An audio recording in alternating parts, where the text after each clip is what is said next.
Hello everyone, this is Mukul once again welcome you all to this channel math magic. Once again आप सभी का स्वागत है आपकी अपने यूट्यूब चैनल मैथ मैजिक पर, जिसमें यहाँ पर आज आपकी क्लास 10th मैथमेटिक्स एक्सरसाइज 4.1 का क्वेश्चन नंबर फर्स्ट को यहाँ पर अंडरस्टैंड करने जा रहे हैं, समझने जा रहे हैं। ठीक है, तो कि पहले क्वेश्चन में क्या लिखा हुआ है उसकी पूरी मीनिंग को अंडरस्टैंड करते हैं, समझते हैं। इसके बाद फिर यहाँ पर हम उसको सोल्व आउट करेंगे। ठीक है, तो क्या लिखा हुआ है यहाँ पर, check whether the following are quadratic equations. Check whether the following are quadratic equations. आपको यहाँ पर काफ़ी सारे क्वेश्चंस दिए हुए हैं, यानी इसी क्वेश्चन नंबर फर्स्ट में काफ़ी सारे पार्ट्स हैं। ठीक है, और उन पार्ट्स को यहाँ पर देखना है आपको। जैसे ये फर्स्ट पार्ट है, ठीक है, इस फर्स्ट पार्ट को देखिए आप, और इस फर्स्ट पार्ट को देखने के बाद में सोल्व करने के बाद में हमको ये चेक करना है सोल्व करते हुए कि क्या ये क्वाड्रेटिक इक्वेशन है या नहीं है। तो पहले तो क्वाड्रेटिक इक्वेशन के बारे में पता होना चाहिए कि ये क्वाड्रेटिक इक्वेशन क्या होती है ना। इस पर क्वेश्चन मार्क लगाइए। तो क्वाड्रेटिक इक्वेशन क्या होती है? क्वाड्रेटिक इक्वेशन का मतलब ये होता है, जैसे हमने प्रीवियस क्लासेस में आपने अगर देखा होगा 9th 8th में या फिर 6th 5th में भी आ जाता है ये वाला कंसेप्ट।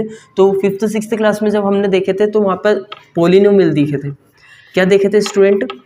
पोलिनोमियल्स। अभी पोलिनोमियल्स क्या होते हैं? पोलिनोमियल्स का मतलब होता है ऐसा स्टेटमेंट, मतलब एक ऐसा टर्म जिसके अंदर काफ़ी सारे टर्म्स इंक्लूड हो, यानी एक ही टर्म के अंदर काफ़ी सारे टर्म्स। जैसे अगर मैं 5 को 3+2 लिख दूँ, है ना, तो ये हमारी ऐसी टर्म होगी जिसमें मतलब पोलिनोमियल हम इसको बोल सकते हैं। तो यहाँ पर पोलिनोमियल्स उन टर्म से मिली हुई रहती है, मिल करके बनती है जिसमें क्या हो, एल्जेब्रिक टर्म यूज़ हुआ हो। अब एल्जेब्रिक टर्म का मतलब क्या होगा?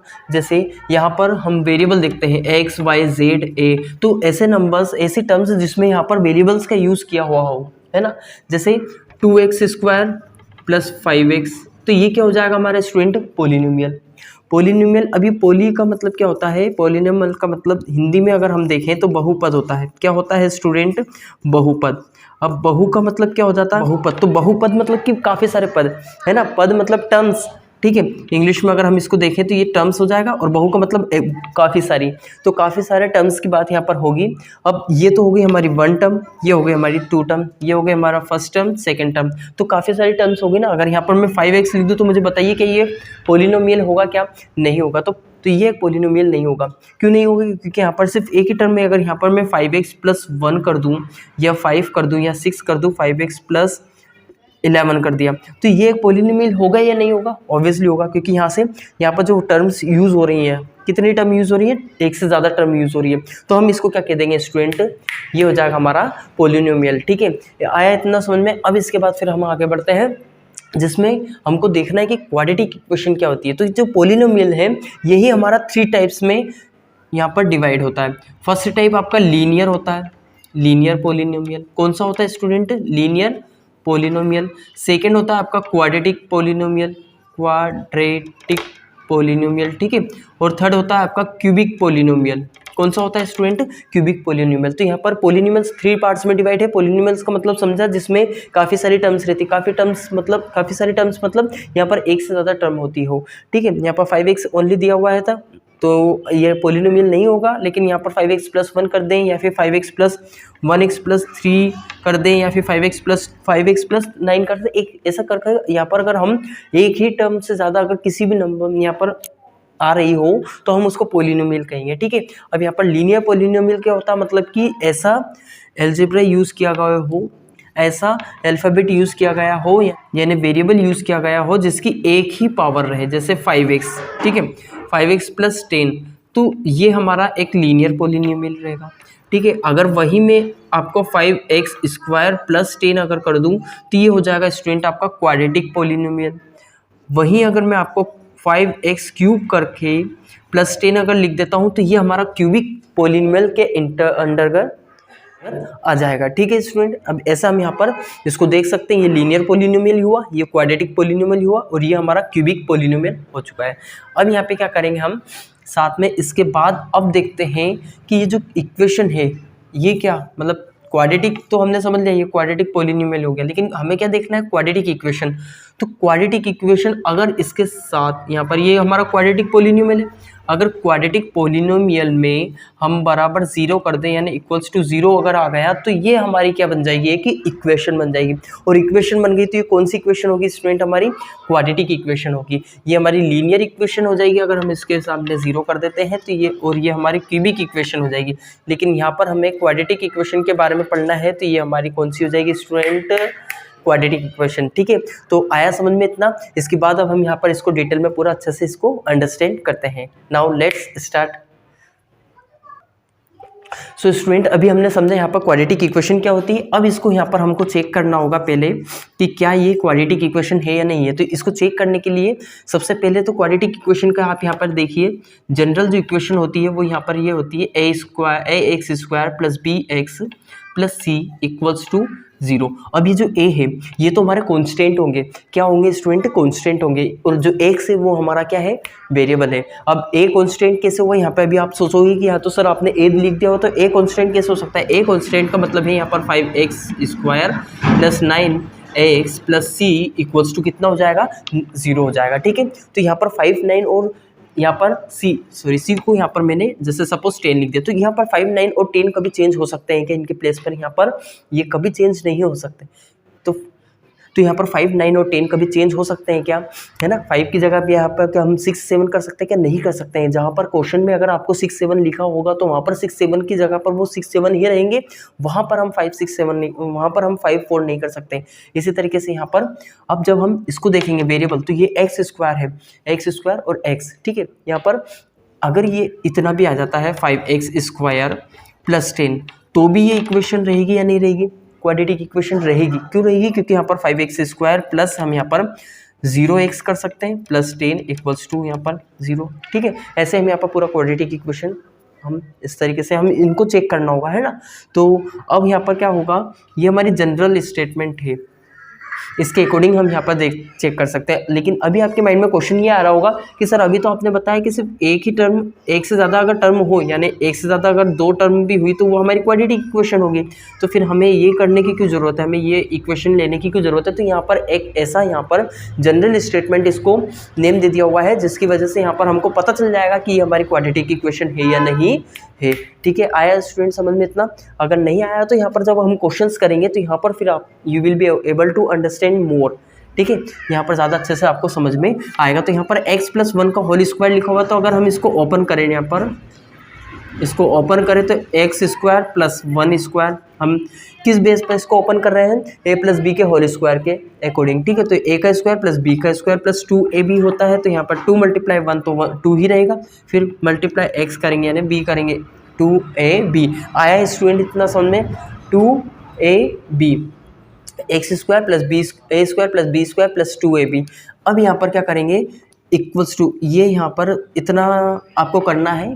ठीक है, एक एरो टाइप में आपको लिखना है ताकि यहाँ पर जो इक्वल्स है ये मैच ना हो जाए। ठीक है, तो ये कंडीशन रहती है लिखने की जो कि आपको समझना है। यहाँ पर 3 2 कितना हो जाएगा, 6 हो जाएगा, माइनस का 6। अब एक्स स्क्वायर वाले टर्म को आप एक साथ रख लें। ठीक है, एक्स स्क्वायर वाला टर्म और कोई सा है क्या, नहीं है।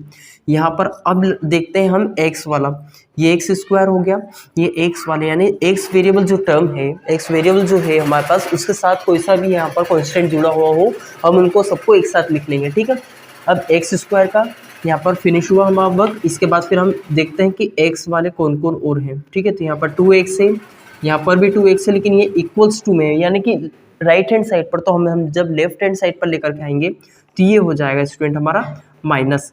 अब यहाँ पर -6 तो पहले से ही है। ठीक है, अब यहाँ पर क्या देखना है हमको, अभी रुकिए, यहाँ पर हम क्या कर सकते हैं, एक्स स्क्वायर वाला टर्म को हमने एक साथ रख लिया हुआ है, एक्स जो वेरिएबल है वो वाली टर्म को हमने एक साथ रख लिया हुआ है। अब यहाँ पर हम कॉन्स्टेंट वाले को देखना होगा। क्यों देखना होगा, क्योंकि यहाँ पर एक्स का फिनिश हो गया। ठीक है, वेरिएबल का काम।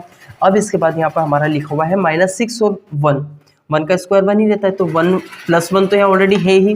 अब ये इक्वल में हमारा मतलब राइट हैंड साइड पर हम जब लेफ्ट हैंड साइड पर लेकर के आएंगे तो ये हमारा प्लस में हो जाएगा, वो बराबर यानी इक्वल्स में कितना रहेगा स्टूडेंट, यहाँ पर 0 रहेगा। ठीक है, इतना आया समझ में। अगर यहाँ तक किसी भी चीज़ में आपको कहीं पे प्रॉब्लम जा रही हो, यहाँ तक किसी भी स्टेट में, किसी भी थिंग में, यहाँ पर अगर आपको किसी भी तरीके का कोई भी डाउट क्वेश्चन रहा हो तो you just can ask okay through the comments. अब यहाँ पर हम वापस स्टार्ट होते हैं। है ना। अब यहाँ पर क्या लिखा हुआ है, एक्स स्क्वायर हमने देख लिया। इसके बाद फिर अब 2x यहाँ पर कैंसिल हो जाएगा, तो यहाँ पर हमारा 0x बचेगा। कितना बचेगा स्टूडेंट, 0x। ठीक है, अब यहाँ पर 1 + 6 कितना हो गया, 7 हो गया। 0x कैसे बचा, क्योंकि 2 में से 2 जाएगा तो 0 ही बचेगा, और यहाँ पर x वेरिएबल है तो हमने x लिख दिया हुआ है। तो अब x square plus 0x plus 7 = 0, ये हमारी इक्वेशन बन गई है। यानी जनरल स्टेटमेंट से यहाँ पर ये इक्वेशन रिलेट कर रही है। तो इस तरीके से हम कह सकते हैं कि जो हमारा इक्वेशन है, ये हमारी मतलब ये जो टर्म दी हुई है यहाँ पर पूरी, ये क्या होगी, हमारी इक्वेशन क्वाड्रेटिक इक्वेशन होगी या नहीं होगी, यही तो हमें चेक करना था। Check whether the following are quadratic equations. तो यहाँ पर जो फर्स्ट वाला क्वेश्चन दिया हुआ था, फर्स्ट पार्ट दिया हुआ था फर्स्ट क्वेश्चन का, वो हमारा क्या हो जाएगा, yes it is a quadratic equation. Okay, it is a quadratic equation हो जाएगा हमारा। आया स्टूडेंट इतना समझ में, ठीक है। अब ऐसे ही हम सेकंड क्वेश्चन को भी फिनिश करेंगे इसी वीडियो में। सेकंड, थर्ड, फोर्थ यहाँ पे जितने भी पार्ट्स दिए हुए हैं, ठीक है, 1 by 1। So let's start now second question with the second question. Okay, we are going to start now. ये सेकंड क्वेश्चन आपको दिया हुआ है। In second question what we do here, यहाँ पर लिखा हुआ है आपका x² - 2x। Okay, x² - 2x equals to, अब यहाँ पे ब्रैकेट को यहाँ पर ओपन कर लेते हैं, ठीक है। -2 दिया हुआ है, इसको यहाँ पर अंदर जब मल्टीप्लाई करेंगे तो -2 3 जा कितना हो जाएगा, 6, माइनस माइनस कितना हो जाएगा, +2x हो जाएगा, ठीक है। अब यहाँ पे क्या करेंगे, नेक्स्ट टर्म में यानी नेक्स्ट स्टेप में x² वाले टर्म को एक साथ रख लेंगे, जो कि हमने फर्स्ट क्वेश्चन में भी कंप्लीट किया हुआ है, ठीक है। इसके बाद अब x² वाला तो सिर्फ एक ही टर्म है, यहाँ पे x वाला देख लेते हैं। तो x वाले में यहाँ पर -2 है, ठीक है, -2x यहाँ पर ये माइनस का हो जाएगा। क्यों हो जाएगा, क्योंकि ये नेक्स्ट इक्वल्स में दिया हुआ है, ठीक है। अब यहाँ से जब ये 2x इधर अब जब हम लेकर के आएंगे तो माइनस का हो जाएगा, यहाँ -6 ऑलरेडी दिया हुआ था, ठीक है। अब यहाँ पे क्या करेंगे, x², यहाँ पर माइनस और माइनस दोनों क्या हो जाएंगे, प्लस, यानी -4x हो जाएगा। और ये जो -6 है ये कितना हो जाएगा, यहाँ पर आकर के प्लस में हो जाएगा। इक्वल्स में कितना बचेगा, 0। तो क्या ये क्वाड्रेटिक इक्वेशन नहीं है क्या, ऑब्वियसली ये क्वाड्रेटिक इक्वेशन है, जिसका यहाँ पर हमने जनरल स्टेटमेंट देखा था, जिसमें लिखा होता है ax² plus bx plus c = 0। तो यहाँ पर ax यहाँ पर हम 1 देख सकते हैं, यानी कॉन्स्टेंट हमारा कितना है, 1। ax² माइनस प्लस माइनस भी हो सकता है, नो प्रॉब्लम, ठीक है। वहाँ पे अगर हम प्लस देखेंगे या माइनस देखेंगे तो ऑब्वियसली इट विल बी यहाँ पर क्वाड्रेटिक इक्वेशन हो जाएगा, ठीक है। -4x plus 0 = 6। तो ये क्या हम हो जाएगी हमारी, yes it is also quadratic equation, it is a quadratic equation हो जाएगा, ठीक है स्टूडेंट। ऐसे ही हम यहाँ पर क्वेश्चन नंबर 3 को भी फिनिश करते हैं ना। ये क्वेश्चन नंबर 3 दिया हुआ है स्टूडेंट, इस तरीके से हम यहाँ पर इसको पूरा कंप्लीट ना। ये थर्ड क्वेश्चन दिया हुआ है जिसमें लिखा हुआ है x - 2 x + 1 equals to x - 1 + x + 3, ठीक है। तो पहले हम यहाँ पर ब्रैकेट्स ओपन कर लेते हैं। तो ब्रैकेट्स ओपन करेंगे तो कैसे ओपन हो जाएगा, यहाँ पर ये पहले इसका मल्टीप्लाई करेंगे तो x² हो जाएगा। फिर यहाँ पर x का मल्टीप्लाई हम किस में करेंगे, 1 में, तो x हो जाएगा, -2x आ जाएगा, ठीक है, -2 आ जाएगा, ठीक है। इतना आया समझ में। यहाँ पे x का x² हो जाएगा, x का 3 में करेंगे तो 3x हो जाएगा। यहाँ पर माइनस का x में करेंगे तो -x हो जाएगा, और माइनस का 3 में करेंगे तो -3 आ जाएगा। अब x² वाले टर्म को एक साथ हम यहाँ पर लिख लेते हैं। तो x² वाला टर्म ये दिख रहा है और एक ये वाला है, ठीक है। अब ये जो x² है इसको हम यहाँ पर लेफ्ट हैंड साइड पर लेकर के आएंगे तो माइनस का हो जाएगा। x का देख लेते हैं, यहाँ पर x² का टर्म ऐसा कोई सा नहीं है। अब यहाँ पर एक भी ऐसे टर्म नहीं जिसमें x² यहाँ पर दिया हुआ हो, ठीक है। अब x यहाँ पर वेरिएबल ले लेते हैं, x के वेरिएबल एक साथ यहाँ पर +x लिखा हुआ है, -2x लिखा हुआ है। यहाँ से लेकर के आएंगे तो यहाँ पर -3x क्यों लिखा हुआ है, क्योंकि राइट हैंड साइड से लेफ्ट हैंड साइड पर लेकर के आ रहे हैं, ये प्लस हो जाएगा, ठीक है। और इसके बाद अब हमारा बचा हुआ है कॉन्स्टेंट टर्म। कॉन्स्टेंट मतलब जिसमें वेरिएबल नहीं हो, तो यहाँ पर वेरिएबल, बिना वेरिएबल वाला कौन सा टर्म दिख रहा है, 2 दिख रहा है, तो यहाँ पर 2 लिख लेंगे। अब और कौन सा दिख रहा है, यहाँ पर -3 दिख रहा है, ठीक है। तो यहाँ पर ये -2 है, ठीक है। लेकिन यहाँ पर जो ये -3 लेकर के आएंगे हम इधर, तो ये प्लस का हो जाएगा। किस साइड लेकर के आ रहे हैं, लेफ्ट हैंड साइड पर, ठीक है स्टूडेंट। इतना आया समझ में। अब इसके बाद क्या करेंगे हम, यहाँ पर इनको सोल्व कर लेंगे तो एक्स स्क्वायर से एक्स स्क्वायर कैंसिल हो जाएगा। क्यों? क्योंकि एक प्लस का है, ये माइनस का है। अब यहाँ पर एक्स प्लस का है, यहाँ पर -2x है तो -x आ जाएगा। ये माइनस और ये प्लस में है तो -2x आ जाएगा। ठीक है, अब ये -2 है +3 है तो +1 आ जाएगा। अब यहाँ पर इसको भी दोनों को सोल्व कर लेते तो -x -2x कितना हो जाएगा, यहाँ पर हो जाएगा -3x हो जाएगा और ये +1 हो जाएगा इक्वल्स टू में 0। तो अब मुझे आप यहाँ पे ये बताइए कि क्या ये क्वाड्रेटिक इक्वेशन है या नहीं है।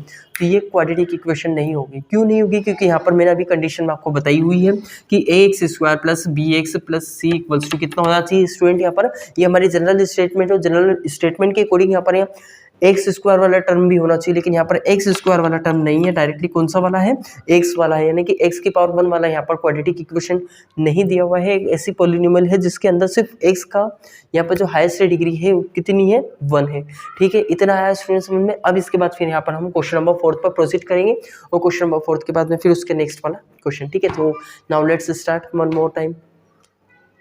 नाउ ये क्वेश्चन नंबर 4 दिया हुआ है जिसमें x - 3 2x + 1।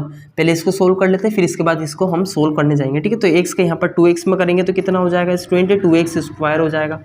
इसके बाद फिर यहाँ पर +x हो जाएगा, देन -6x आ जाएगा और फिर ये -3 यहाँ पर जाएगा तो -3 आ जाएगा। ये x² हो जाएगा और +5x हो जाएगा। इसके बाद यहाँ पर 2x² और साथ में कोई सा x² वाला है, बिल्कुल है। तो यहाँ पर अब जब हम इसको लेफ्ट हैंड साइड पर लेकर के आएंगे तो ये माइनस का हो जाएगा, +x दिया हुआ है, -6x दिया हुआ है, ये -5x प्लस का 5x इधर आएगा, माइनस का 5x हो जाएगा। ठीक है, अभी हमारा कॉन्स्टेंट वाला टर्म बचा हुआ है तो कॉन्स्टेंट वाला टर्म कौन सा हो जाएगा, -3। और कोई सा है क्या, नहीं। कॉन्स्टेंट टर्म मतलब अभी बताया, क्या बताया था मैंने कि जिसमें कोई भी यहाँ पर वेरिएबल यूज़ नहीं हो। ठीक है, अब यहाँ पर x² वाला हम जब इसको सोल्व करेंगे तो x² हो जाएगा। ठीक है, 2x² - x², यहाँ पर 1 -6 यानी -5x आ जाएगा और -5x कितना हो जाएगा टोटल, -10x हो जाएगा और साथ में दिया हुआ है -3 इक्वल्स टू कितना, 0। तो ये भी हमारी क्या हो जाएगी student, it's a quadratic equation हो जाएगी। क्या हो जाएगी, इट्स अ क्वाड्रेटिक इक्वेशन। ठीक है, नाउ फिफ्थ क्वेश्चन जो है, फिफ्थ और सिक्स्थ वो आपको करना है। ठीक है, अभी आपको यहाँ पर ट्राई करना है फिफ्थ सिक्स्थ। अगर if you able to solve that one question then you can, otherwise if you have any type of questions query regarding that one question then you can ask through the comments. Okay, so now meet you in the next video, but before it अगर आप channel पर नहीं है तो you have to make sure about it that you subscribe the channel and press the bell icon also. ठीक है, so अब मिलते हैं next video, now meet you in the next video.